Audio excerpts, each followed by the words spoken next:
Buenos días, amigos и amigas. Добро утро, приятели!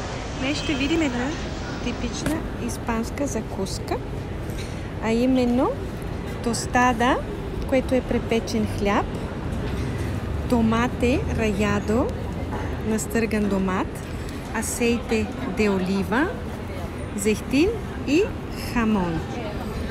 И както видяхте, съм под едно портокалово дръвче и имаме zumo de naranja, портокалов сок.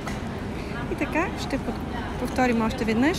Тостада, препечена филийка, томате, тостада con tomate, aceite, sal, сол,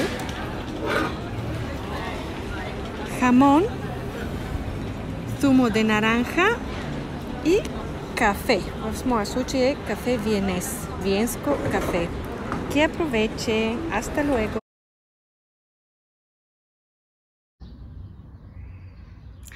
И така, да повторим още веднъж.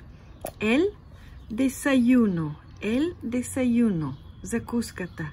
La tostada. La sal. Това са определителните членове.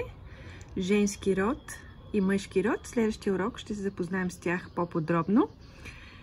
El aceite de olivas, zehtin, tostada con aceite y sal, tostada con aceite, tomate y sal, tostada con tomate y jamón, café con leche, zumo de naranja y buen provecho. Добър апетит!